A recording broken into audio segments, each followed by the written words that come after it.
दोस्तों, नागमणि अगर किसी इंसान के हाथ लग जाए तो वो इंसान बहुत शक्तिशाली हो जाता है, जिससे वो जो चाहे वो कर सकता है। लेकिन दोस्तों, नागमणि को साधारण इंसान हासिल नहीं कर सकता। ये केवल इच्छाधारी नाग नागिन को कठिन तपस्या के बाद महादेव से प्राप्त होती है।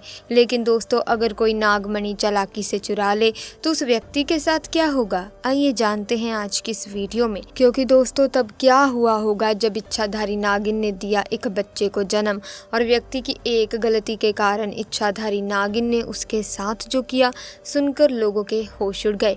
इसी तरह की महत्वपूर्ण और ज्ञानवर्धक जानकारी प्राप्त करने के लिए हमारे चैनल समृद्धि को सब्सक्राइब करें और बेल आइकन को प्रेस करें ताकि नई वीडियोस की अपडेट आपको सबसे पहले मिल सके। दोस्तों, ये चमत्कारी घटना है यूपी के एक छोटे से गांव अकोला की। दरअसल ये घटना घटित हुई दीपक जी के साथ, जो करीब आज से 5 साल पहले एक साधारण एवं गरीब व्यक्ति का जीवन व्यतीत करते आ रहे थे। वो अक्सर जंगल में अपनी बकरियां चराने जाया करते थे और खेती बाड़ी का काम भी करते थे। एक दिन बकरी चराते चराते वो जंगल के थोड़ा और अंदर निकल गई। उसी जंगल में एक इच्छाधारी नागिन अपने नाग के साथ एक विशाल पेड़ के पास रहा करती थी। वो नागिन गर्भवती थी। शाम का वक्त था और दीपक जब उस पेड़ के पास से गुजरा तो उसे वहां एक तेज चमकती चीज दिखाई दी, परंतु साथ ही वो दोनों नाग नागिन भी वहीं थे। उन्हें देख वो थोड़ा सा डर गया और तुरंत ही वहां से जल्दी से घर की ओर भागा।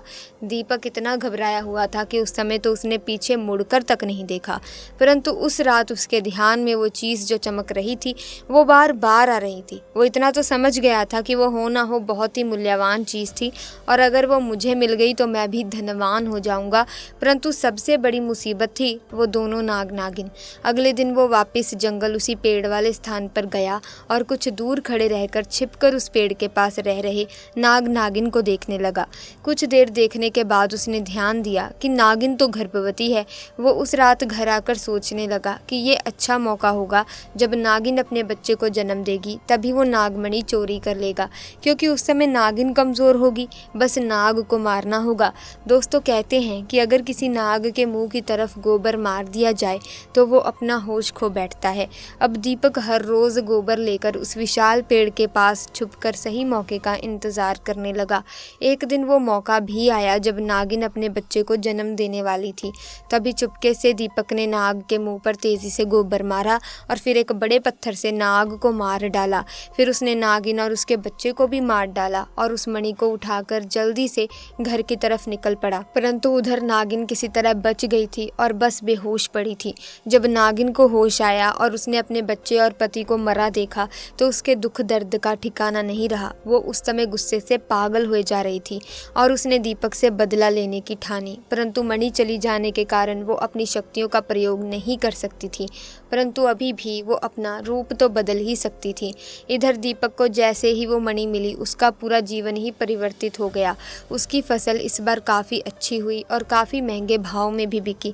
उसकी तो जैसे मानो लॉटरी लग गई हो, क्योंकि जो भी वो धंधा कर रहा था उसे हर जगह से लाभ मिल रहा था और दीपक को पता था कि ये सब उस चमत्कारी नागमणि का ही कमाल है। गाँव में हर जगह उसका नाम था। दीपक के इस रुतबे को देखकर एक अच्छा रिश्ता दीपक के लिए उसके पास ही के गाँव से आया और मधुबाला नाम की एक सुंदर स्त्री से उसका विवाह संपन्न हुआ।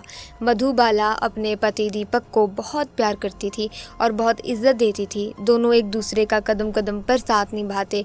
उनकी जोड़ी गांव में मिसाल बन चुकी थी। उधर नागिन भी एक पुरुष का रूप धारण कर सुशांत नाम से दीपक के यहाँ उसका मुंशी बन गया और दीपक का विश्वास जीतने लगा। दीपक भी सुशांत के व्यवहार और वफादारी को देख उसे अपने भाई समान ही मानने लगा। एक दिन मधुबाला अपने पति दीपक के पास आती है और बताती है कि तुम पिता बनने वाले हो, मैं गर्भवती हूँ। ये सुन दीपक की खुशी का ठिकाना नहीं रहा। उस दिन वो खुद अपने मुंशी सुशांत के पास गया और बोला कि देखो सुशांत, मेरा कोई भाई नहीं है, परंतु जब से तुम्हारा साथ मिला है तुम मेरे सगे भाई से भी कहीं अधिक बन चुके हो।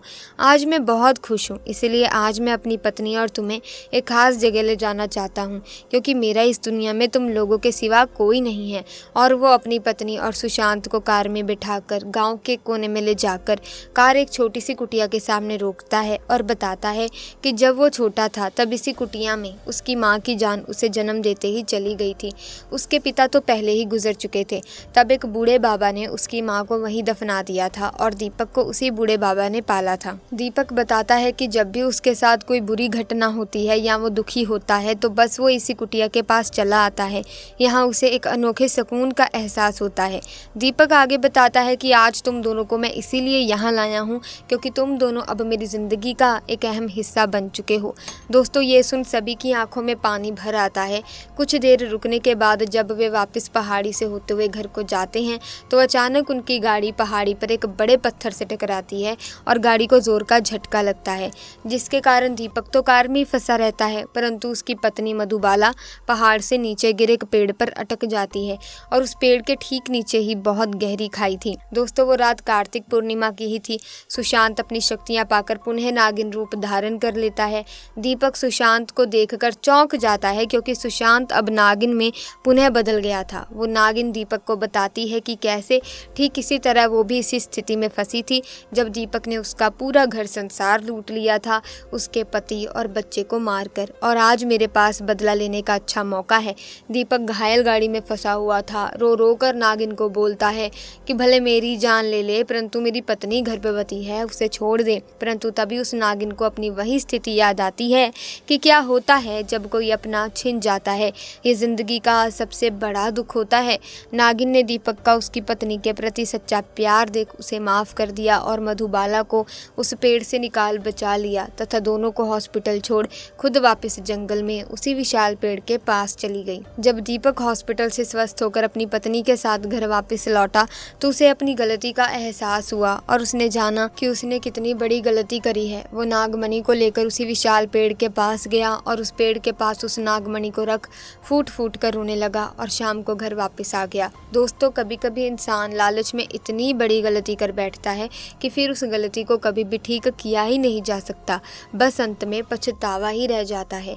कभी भी आप भी किसी साधारण सांप को, किसी इच्छाधारी नाग नागिन को मारने की भूल ना करें, क्योंकि दोस्तों जब आप इन्हें मार देते हो तो आपके ऊपर जीव हत्या का पाप लग जाता है। आपकी कुंडली में काल सर्प योग बन जाता है, जिसकी वजह से आपके बनते बनते कार्य बिगड़ते हैं। कोई भी काम आपका सफल नहीं हो पाता, जिंदगी में नकारात्मकता छा जाती है, अंधेरा छा जाता है। तो ऐसे में कभी भी इन सांपों को मारने की कोशिश ना करें। जैसा कि हम सभी जानते ही हैं कि भगवान शिव ने भी अपने गले में जो है वो नाग को धारण किया है। तो ऐसे में जिस प्रकार हम महादेव की पूजा करते हैं तो ठीक उसी प्रकार हमें भी इनकी पूजा करनी चाहिए, ना कि इन्हें नुकसान पहुंचाना चाहिए, ना कि इन्हें मारना चाहिए। इसी के साथ आज की वीडियो में बस इतना ही। लेकिन अगर आप भी महादेव के भक्त हैं तो कमेंट सेक्शन में हर हर महादेव ज़रूर लिखें ताकि महादेव की कृपा दृष्टि आप पर और आपके परिवार पर सदैव बनी रहे। और साथ ही साथ इस वीडियो को लाइक कीजिए, शेयर कीजिए, चैनल को सब्सक्राइब करके बेल आइकन को प्रेस कीजिए ताकि नए वीडियोस की अपडेट आपको मिलती रहे। धन्यवाद।